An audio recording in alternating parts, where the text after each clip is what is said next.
Dirigeants religieux, séminaristes et fidèles, participant à cette conférence en ligne de Nouveau Ciel, Nouvelle Terre Shincheonji, témoignage sur les paraboles et la réalité des secrets du royaume des cieux, je vous souhaite sincèrement la bienvenue.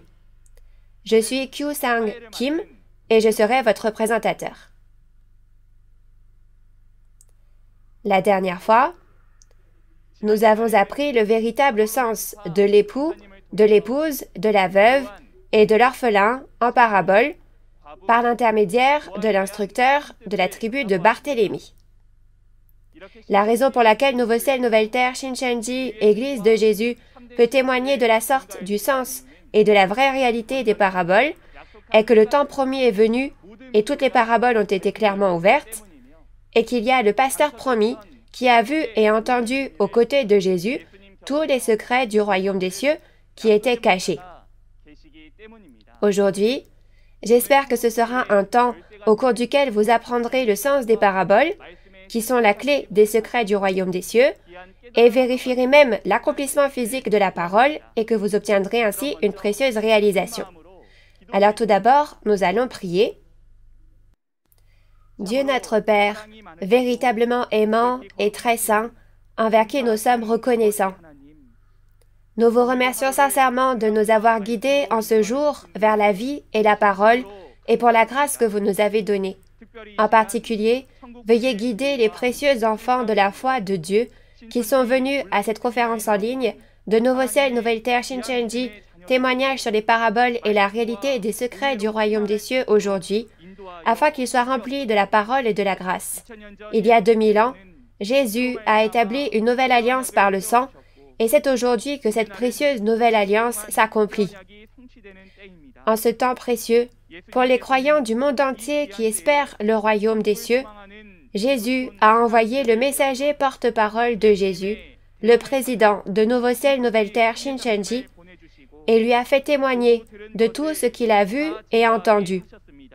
À travers le président et les 12 chefs de tribu, vous avez fait témoigner de toutes les prophéties et de l'accomplissement de l'Apocalypse, la nouvelle alliance de Dieu.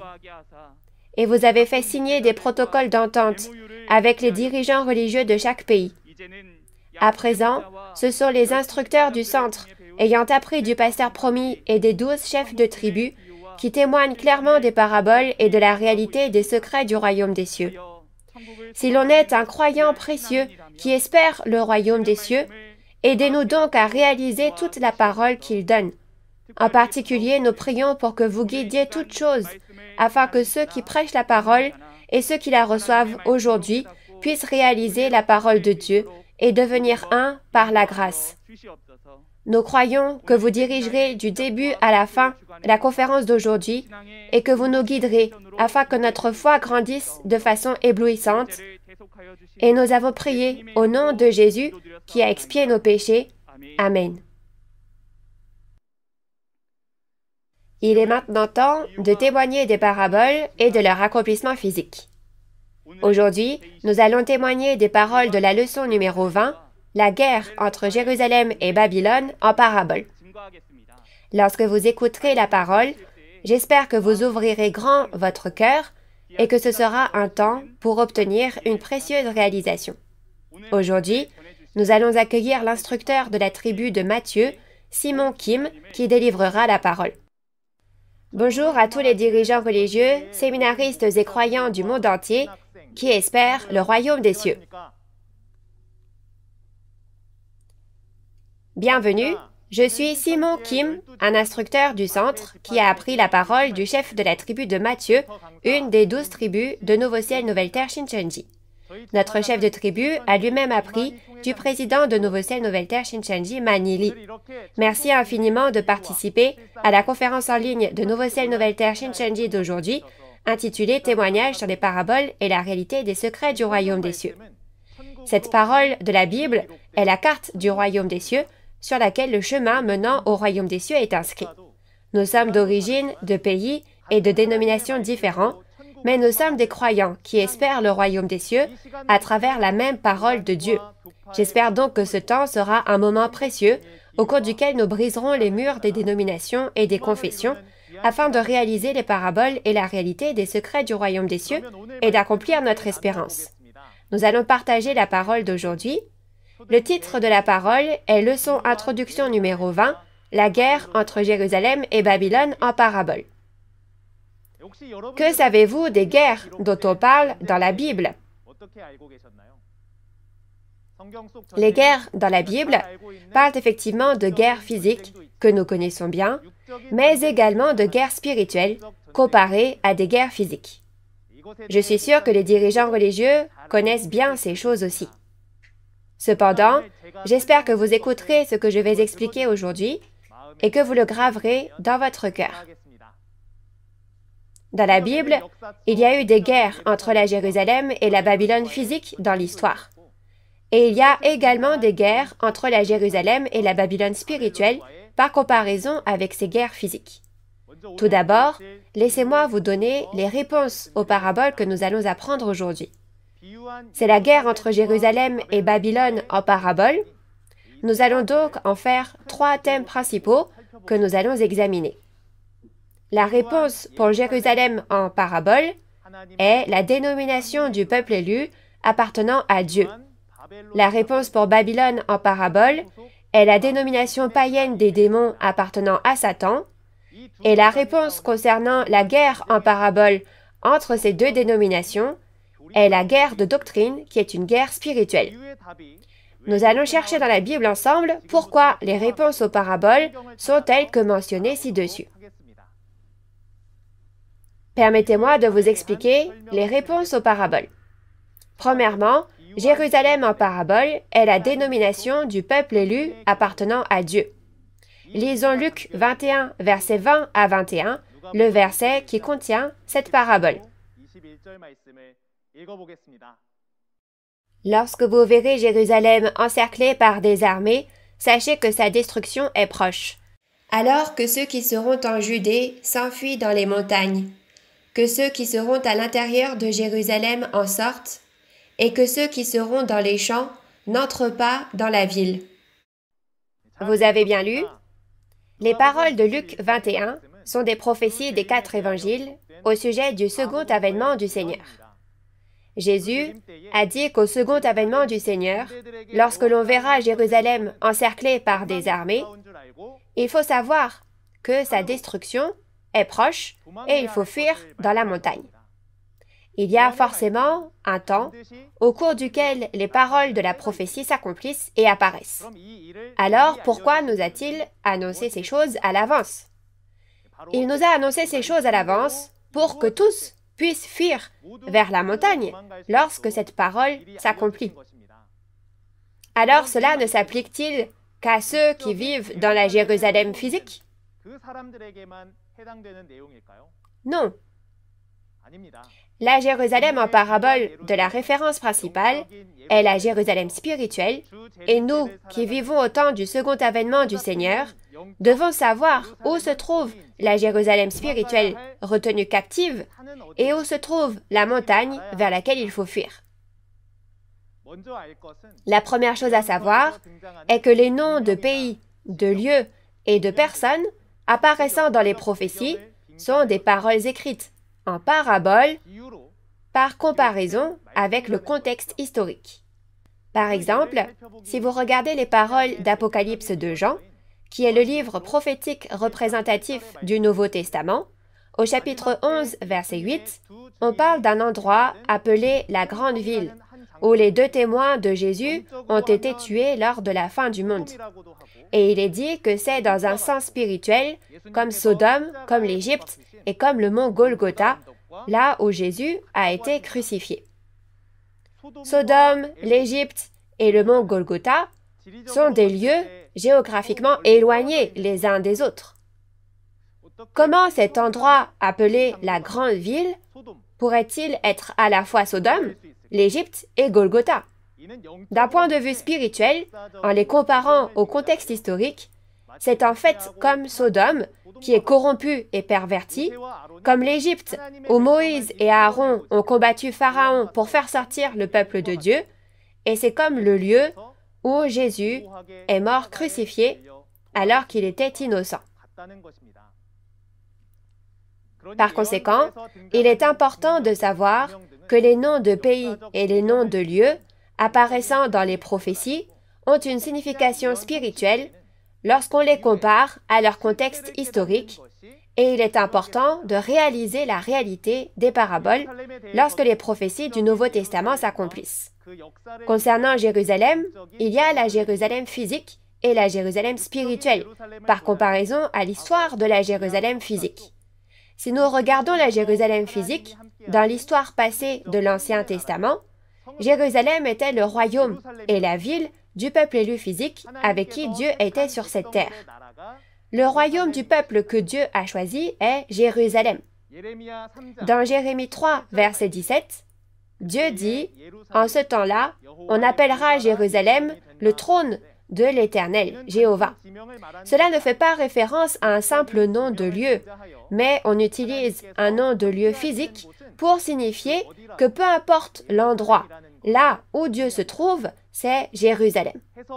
C'est pourquoi le royaume des cieux dans le monde spirituel est également comparé à la ville sainte Jérusalem en parabole dans Apocalypse 21, verset 10. À l'époque de l'Ancien Testament, la Jérusalem physique avec qui Dieu était a trahi Dieu, s'est prosterné devant des dieux païens et s'est rebellé.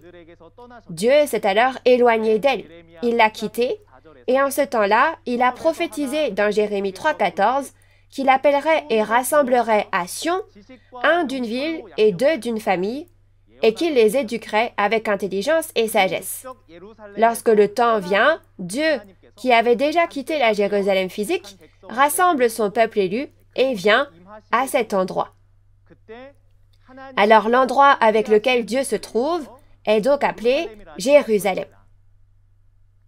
Ensuite, dans Zacharie 8, verset 3, Dieu dit que l'endroit auquel il est retourné est Sion et Jérusalem, et que puisque Dieu s'y trouve et que la parole de vérité en sort, alors Jérusalem est la ville de vérité.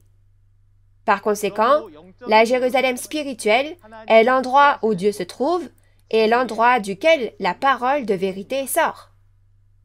La Jérusalem en parabole n'est pas simplement le nom du lieu physique, mais c'est la dénomination du peuple élu appartenant à Dieu qui est comparée à ce lieu. Ensuite, je vais vous expliquer la réponse à la parabole concernant Babylone. Babylone en parabole, par opposition à Jérusalem, fait référence à la dénomination païenne des démons appartenant à Satan.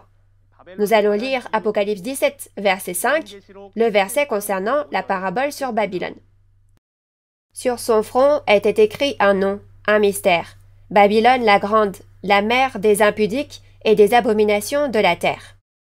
Lorsque l'on regarde dans Apocalypse 17, il y a une femme, la grande prostituée, assise sur une bête à 7 têtes et 10 cornes. Le nom de Babylone était écrit sur son front et on dit que c'est un secret. Quelle bête étrange, n'est-ce pas? Cependant, je crois que vous aurez déjà compris, à travers cette conférence, que cette bête étrange n'est pas une vraie bête, mais que c'est l'organisation des ennemis, des destructeurs, appartenant au diable. Alors, pourquoi le mot Babylone est-il écrit sur le front de cette prostituée? Elle représente la dénomination païenne des démons et l'organisation des destructeurs avec laquelle Satan est, n'est-ce pas? Regardons alors le contexte physique de la raison pour laquelle cela a été comparé à Babylone. Le royaume de Babylone est le royaume païen représentatif qui a détruit Jérusalem, le royaume du peuple élu, dans l'histoire de l'Ancien Testament.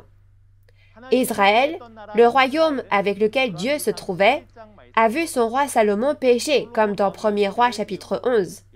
C'est pourquoi, parmi les 12 tribus, la tribu de Juda a été laissée et les 11 autres tribus ont été prises par les païens.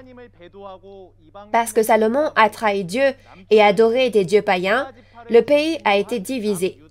Pour la partie sud, Juda et sa capitale Jérusalem centrée autour de la tribu de Juda, et au nord, Israël, où toutes les autres tribus étaient rassemblées. Plus tard, l'Assyrie, une nation païenne, va détruire le nord Israël, et excepté la tribu de Juda, ils seront donc devenus la possession des païens. Et même Juda et Jérusalem, qui étaient restés, ont finalement été engloutis par les païens. Ceci est bien expliqué dans Ésaïe chapitre 1. Alors si vous le lisez, vous pourrez en savoir davantage. Parce que le peuple élu de Dieu s'est corrompu et a trahi Dieu, comme indiqué dans 1er Roi chapitre 11, Jérusalem, dans l'histoire, a été détruite par la Babylone païenne d'une façon atroce et horrible. D'autre part, Ésaïe 1 est une vision sur Juda et Jérusalem. Et selon cette vision, c'est-à-dire selon les prophéties de l'Ancien Testament, dans Jean 8, au premier avènement de Jésus, Jésus descend du nord d'Israël jusqu'au sud de Juda et prêche la parole. De plus, Babylone apparaît également dans l'Apocalypse de Jean, qui est la prophétie du second avènement du Seigneur. Lisons la parole d'Apocalypse 18, verset 2. Il cria d'une voix forte, disant, « Elle est tombée, Babylone la grande. Elle est devenue une habitation de démons, un repère de tout esprit impur, un repère de tout oiseau impur et odieux. » L'Apocalypse est la parole de prophétie concernant le second avènement du Seigneur. La Babylone du passé, qui a déjà disparu, ne réapparaîtra pas, n'est-ce pas? On dit que tout comme elle a détruit le peuple de Dieu, Jérusalem, dans l'histoire, c'est le repère des démons qui retient captif le peuple élu de Dieu et toutes les nations au temps de l'accomplissement de l'Apocalypse, le temps de la fin. Par conséquent, Babylone en parabole dans la Bible représente la dénomination païenne des démons appartenant à Satan. C'est par comparaison avec le nom du lieu physique faisant partie du passé. Pour résumer, dans le monde spirituel, il y a deux royaumes, le monde de Dieu et le monde de Satan. Comme l'esprit utilise la chair pour travailler, la terre sera également divisée entre le peuple élu avec qui Dieu est et les païens avec qui Satan est. Le royaume et le peuple élu de Dieu sont appelés Jérusalem, Israël, Juda et Sion. Et le royaume païen des démons, appartenant à Satan, est comparé à Babylone, à l'Égypte et à la Syrie en parabole. À présent, je vais vous expliquer la guerre que mènent ces deux royaumes. La guerre est une bataille entre deux royaumes, et la guerre en parabole dans la Bible fait référence à une guerre spirituelle, une guerre de doctrine. Nous allons lire le verset sur la parabole, Matthieu 24, versets 6 à 8. Vous entendrez parler de guerre et de bruit de guerre. Gardez-vous d'être troublés, car il faut que ces choses arrivent. Mais ce ne sera pas encore la fin. Une nation s'élèvera contre une nation, et un royaume contre un royaume, et il y aura, en divers lieux, des famines et des tremblements de terre. Tout cela ne sera que le commencement des douleurs. L'évangile de Matthieu est le récit écrit de ce que Matthieu, l'un des 12 disciples de Jésus, a vu et entendu de Jésus il y a environ 2000 ans. Notamment, Matthieu 24 est la parole de prophétie que Jésus a annoncée concernant son second avènement et les signes de la fin du monde, après qu'au verset 3, les disciples de Jésus lui ont posé la question sur l'avènement du Seigneur et sur les signes de la fin du monde, c'est-à-dire des derniers jours. Au verset 7, que vous venez de lire, Jésus a prophétisé qu'en guise de signe du second avènement, il y aurait des guerres entre nations et entre royaumes. Ce royaume qui se bat contre un autre royaume, quel genre de royaume est-ce? Ce ne sont pas des royaumes des pays du monde. Nous pouvons le savoir à travers l'Apocalypse, qui a prophétisé le second avènement du Seigneur, comme Matthieu 24. Cette guerre dans Matthieu 24 a lieu au même endroit que la guerre dans Apocalypse 13. Lorsque l'on regarde dans Apocalypse 13, il y a un combat entre le peuple élu de Dieu et Babylone, qui est la bête à 7 têtes et 10 cornes. Cette guerre est donc une guerre entre Jérusalem, la dénomination du peuple élu de Dieu, et Babylone, la dénomination païenne des démons. Si l'on dit que cette guerre est une guerre physique, voici une chose à laquelle nous devons réfléchir. N'y a-t-il la guerre qu'au second avènement du Seigneur? Était-ce donc un monde de paix sans guerre avant le second avènement? Comme nous le savons bien, les guerres et les conflits dans le monde n'ont jamais cessé depuis le début de l'histoire de l'humanité. Alors, si la guerre, qui est le signe du second avènement du Seigneur, est interprétée comme étant une guerre physique, quand donc peut-on dire que la fin du monde aura lieu? Par conséquent, la guerre physique ne peut être considérée comme le signe du second avènement du Seigneur. Qu'en pensez-vous? Je vais vous témoigner de la réponse concernant la guerre en parabole en me basant sur la Bible. Tout d'abord, la guerre, ce sont deux royaumes, deux pays qui se battent, n'est-ce pas? La guerre est menée en raison d'appartenance, d'idéologie et d'idées différentes, et chacun se bat donc pour le but qu'il s'est fixé. Résultat, soit on gagne, soit on perd, c'est-à-dire que l'on est divisé en gagnant et en perdant. Celui qui remporte la guerre obtiendra tout, et le perdant se fera tout prendre. Dans l'histoire de l'Ancien Testament, il y a eu une guerre physique entre la vraie Jérusalem et la vraie Babylone physique. Cette guerre physique était une vraie guerre menée avec de vraies armes physiques telles que des arcs, des épées et des lances. Parce que Jérusalem a perdu cette guerre, elle a été retenue captive par Babylone et ils les ont servis comme esclaves pendant 70 ans, n'est-ce pas? De cette façon, bien que la Jérusalem et la Babylone physique aient mené une guerre physique, la Jérusalem et la Babylone spirituelle sont engagées dans une guerre spirituelle, c'est-à-dire une féroce guerre de doctrine. Lisons Éphésiens 6, versets 11 à 12 et verset 17 concernant la guerre spirituelle en parabole. Revêtez-vous de toutes les armes de Dieu, afin de pouvoir tenir ferme contre les ruses du diable. Car nous n'avons pas à lutter contre la chair et le sang, mais contre les dominations, contre les autorités, contre les princes de ce monde de ténèbres, contre les esprits méchants dans les lieux célestes. Prenez aussi le casque du salut et l'épée de l'esprit, qui est la parole de Dieu. Comme vous l'avez lu, cette guerre n'est pas une guerre contre la chair et le sang, mais il est dit qu'il faut combattre contre les esprits méchants. On peut donc clairement voir qu'il s'agit d'une guerre spirituelle contre Satan, le diable.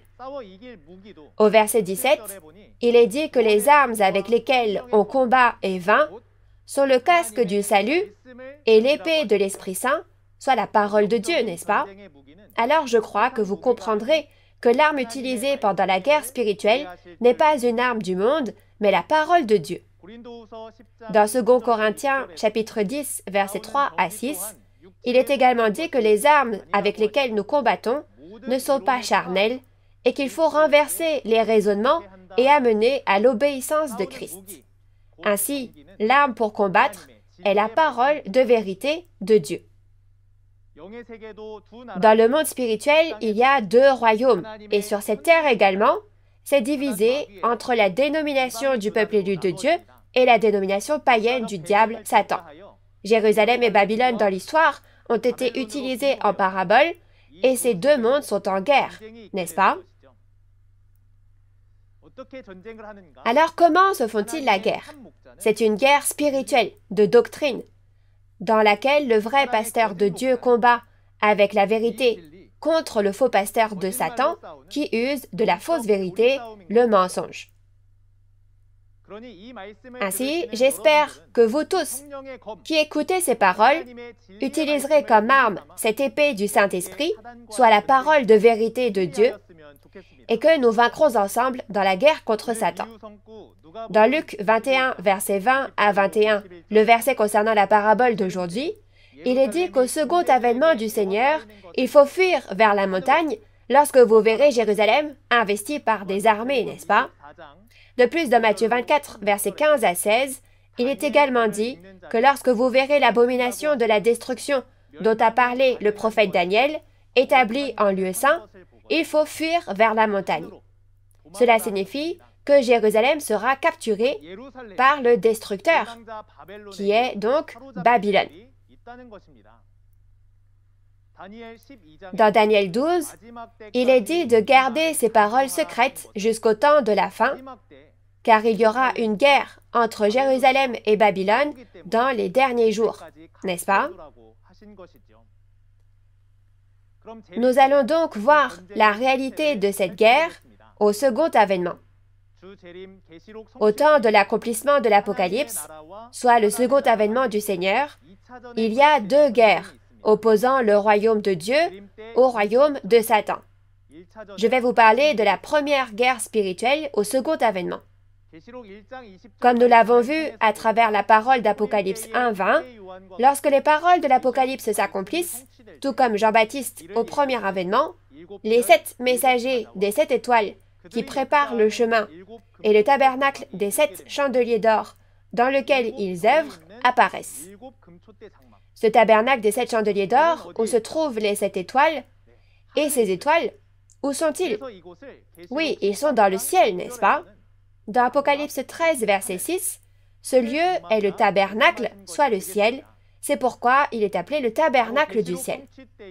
Ainsi, au temps de l'accomplissement de l'Apocalypse, le tabernacle des 7 chandeliers d'or où sont les 7 messagers, soit le tabernacle du ciel, est Jérusalem, le royaume du peuple élu spirituel.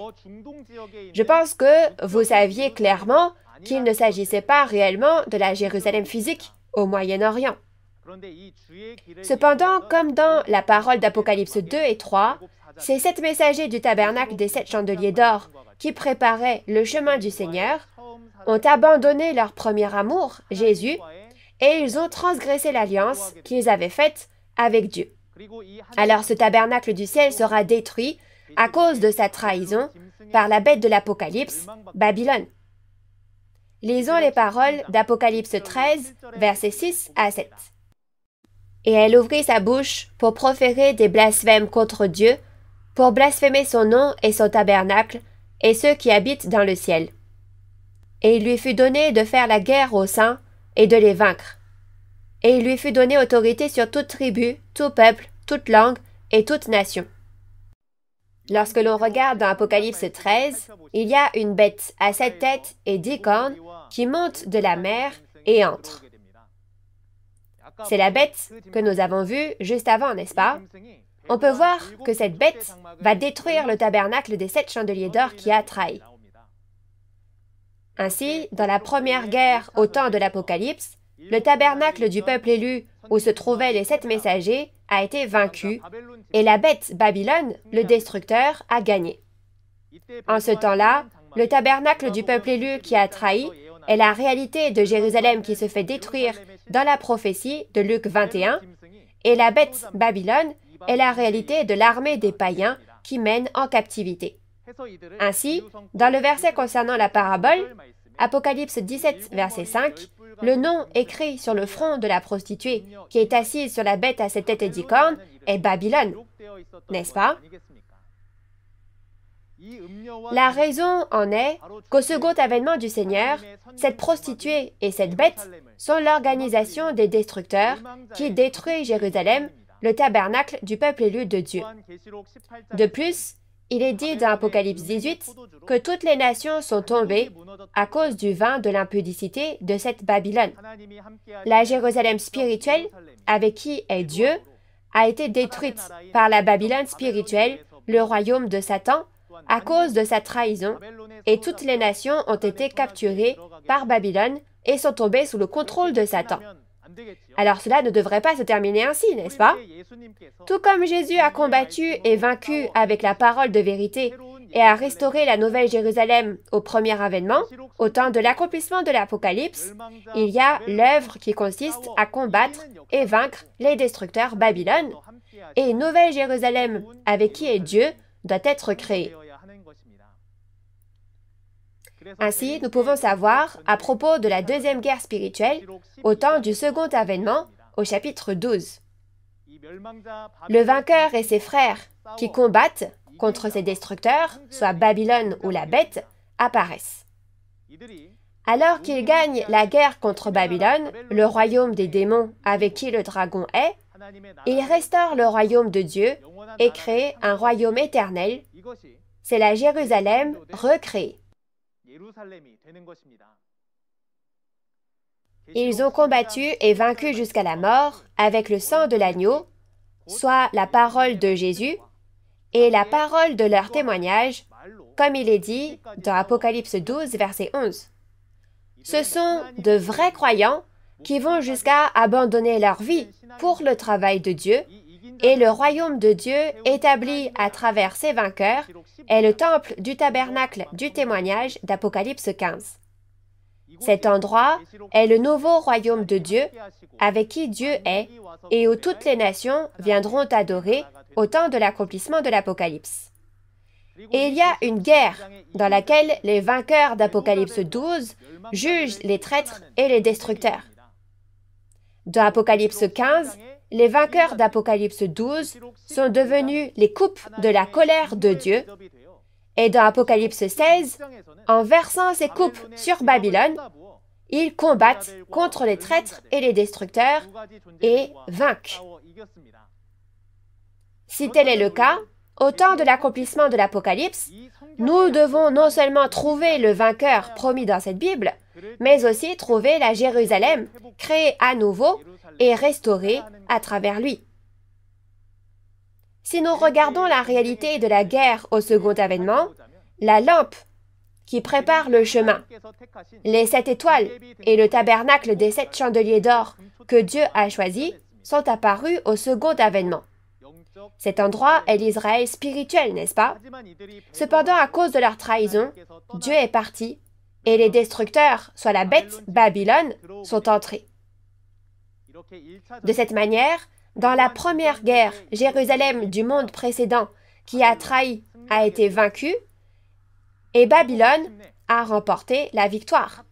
Et enfin, le messager choisi par Jésus, qui a tout vu et tout entendu sur les lieux des événements, a combattu contre le groupe des destructeurs avec le sang de l'agneau et la parole de témoignage au péril de sa vie jusqu'à remporter la victoire. C'est la deuxième guerre du second avènement, n'est-ce pas? Ainsi, dans la deuxième guerre, l'organisation de Babylone, les destructeurs, est vaincue et le messager de Jésus, qui est avec Dieu et Jésus, vainc. Alors, à quel royaume est-ce que j'appartiens? Je dois me demander si j'appartiens à Jérusalem, le monde précédent des traîtres, ou à Babylone, le royaume de Satan et de toutes les nations déchues, ou à la Nouvelle Jérusalem, le nouveau royaume de Dieu, où Dieu est.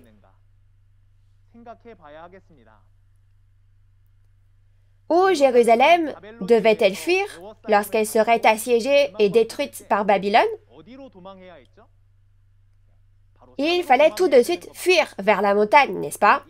Vers la montagne de Sion, créée à travers le vainqueur, la Nouvelle Jérusalem, le lieu du salut, comme l'arche dans laquelle Noé devait monter pour être sauvé. Alors, au second avènement, si on est un croyant et que l'on connaît à propos de ces 3 organisations et de la guerre, où doit-on aller? Oui, nous devons trouver ce vainqueur et les 12 tribus de la montagne de Sion. C'est le lieu du salut promis dans le Nouveau Testament, la montagne vers laquelle il faut fuir, la montagne de Sion dans Apocalypse 14. Ce sont les 12 tribus scellées du nouveau royaume et du nouveau peuple de Dieu dans Apocalypse 7, et c'est le temple du tabernacle du témoignage dans Apocalypse 15. C'est le nouveau ciel et la nouvelle terre sur laquelle la nouvelle Jérusalem, la ville sainte du monde spirituel d'Apocalypse 21, viendra. Les 12 tribus de Shincheonji sont les seules et uniques 12 tribus de la montagne de Sion, créées selon la Bible sur cette terre. C'est le royaume de Dieu, Jérusalem, avec qui Dieu est. Et Jésus, qui est allé préparer une place dans Jean 14, revient à cet endroit, et la ville sainte du monde spirituel, la nouvelle Jérusalem, vient aux 12 tribus de Nouveau Ciel, Nouvelle Terre, Shincheonji, la montagne de Sion, sur cette terre. Ainsi, le royaume vient et s'accomplit sur la terre comme au ciel. J'espère que vous recevrez les bénédictions d'Apocalypse 21, verset 4, qui sont promises à cet endroit, celles promettant qu'il n'y aura plus de mort, de deuil, de pleurs, ni de douleur, Et j'espère que nous pourrons devenir une famille qui porte cette parole d'espoir dans nos cœurs, qui s'aime et qui obtient le royaume des cieux et la vie éternelle.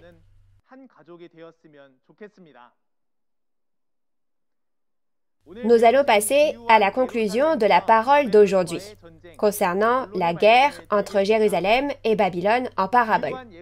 Jérusalem en parabole est la dénomination du peuple élu, avec qui est Dieu, et Babylone en parabole est la dénomination païenne des démons. La guerre spirituelle qui les oppose est une guerre de doctrine. Au second avènement du Seigneur, il y a une première et deuxième guerre spirituelle.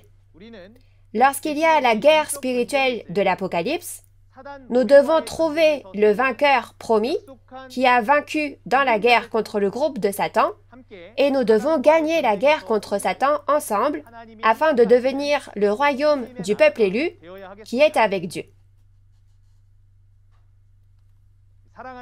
Chers dirigeants religieux, séminaristes et fidèles, avez-vous bien écouté la parole d'aujourd'hui? Il est temps de réaliser les précieux secrets du royaume des cieux de Dieu. La raison pour laquelle nous témoignons clairement de ces paraboles, selon la promesse de Jésus, est que la réalité des paraboles a été révélée, comme vous l'avez entendu aujourd'hui. Je prie pour que vous receviez le témoignage sur les paraboles et la réalité, et qu'ensemble, nous recevions les bénédictions du royaume des cieux. Dans la leçon suivante, un autre instructeur des 12 tribus de Nouveau Ciel, Nouvelle Terre, Shincheonji, témoignera très clairement du ciel, de la terre, du soleil, de la lune et des étoiles en parabole. J'espère que vous assisterez à cette prochaine conférence et que vous recevrez les secrets du royaume des cieux que Dieu a ouvert. Nous sommes maintenant au milieu de l'impitoyable dernière guerre. Devenons un en appartenant à Dieu et en étant dans la vérité, et vainquons dans la guerre contre Satan. Nous sommes un en Dieu et en Jésus. We are one. Nous sommes un. Nous allons prier. Dieu notre Père, envers qui nous sommes reconnaissants, merci d'avoir ouvert les secrets du royaume des cieux et de nous les avoir révélés clairement. Vous avez accordé aux nombreux dirigeants religieux, séminaristes et fidèles qui sont venus écouter cette parole de recevoir les secrets du royaume des cieux. Alors, s'il vous plaît, aidez-nous à garder la parole dans nos cœurs et faites que tout le monde puisse recevoir les bénédictions du royaume des cieux. Même dans des circonstances difficiles, nous avançons en nous appuyant sur la parole. S'il vous plaît, donnez-nous le cœur pour réaliser et guidez-nous afin que nous puissions tous recevoir les bénédictions que Dieu nous donne. Nous avons prié tout cela au nom de Jésus qui est plein d'amour. Amen. Merci d'avoir écouté attentivement. Il est dit que le soleil dans le ciel est obscurci, que la lune ne donne plus sa lumière et que les étoiles tombent du ciel. Après cela, Jésus a dit qu'il viendrait appeler les élus des 4 coins de la terre, mais la terre a disparu. Tout a disparu. Où sont donc les élus? J'aimerais que vous deveniez tous des enfants du royaume des cieux qui entrent au nouveau ciel et à la nouvelle terre, non le premier ciel et la première terre qui prendront fin après avoir été jugés. Oui, comme vous pouvez le voir dans la vidéo, la prochaine fois, la conférence sera sur le ciel, la terre, le soleil, la lune et les étoiles en parabole. L'heure sera la même qu'aujourd'hui à 10 heures, donc j'espère que vous pourrez aussi être présents la prochaine fois et que vous et moi, nous serons qualifiés pour entrer au royaume des cieux que nous espérons. La conférence en ligne de Nouveau Ciel, Nouvelle Terre, Shincheonji, témoignage sur les paraboles et la réalité des secrets du royaume des cieux, est diffusée simultanément en 24 langues à travers le monde via la chaîne YouTube officielle de Nouveau Ciel, Nouvelle Terre, Shincheonji, Église de Jésus. De plus, à travers les conférences du témoignage sur la prophétie et l'accomplissement de l'Apocalypse, la nouvelle alliance de Dieu, qui se sont tenues jusqu'en décembre dernier, de nombreux dirigeants religieux et dénominations à travers le monde ont montré un grand intérêt pour la parole et sont en train de signer des protocoles d'entente avec Nouveau Ciel, Nouvelle Terre, Shincheonji, Église de Jésus. En plus de la parole que vous avez entendue aujourd'hui, si vous avez d'autres questions ou demandes de renseignements concernant Nouveau Ciel, Nouvelle Terre, Shincheonji, Église de Jésus et sa doctrine, veuillez contacter le numéro représentatif de chaque tribu indiqué à l'écran. Nous vous guiderons en détail et avec amabilité. Maintenant, nous allons mettre fin à cette conférence en ligne de Nouveau Ciel, Nouvelle Terre, Shincheonji en faisant la prière que le Seigneur nous a enseignée. Nous allons prier. Notre Père qui es aux cieux, que ton nom soit sanctifié, que ton règne vienne, que ta volonté soit faite sur la terre comme au ciel. Donne-nous aujourd'hui notre pain de ce jour. Pardonne-nous nos offenses, comme nous pardonnons aussi à ceux qui nous ont offensés. Et ne nous laisse pas entrer en tentation, mais délivre-nous du mal, car c'est à toi qu'appartiennent le règne, la puissance et la gloire, au siècle des siècles. Amen. Merci sincèrement à tous ceux qui ont été présents avec nous.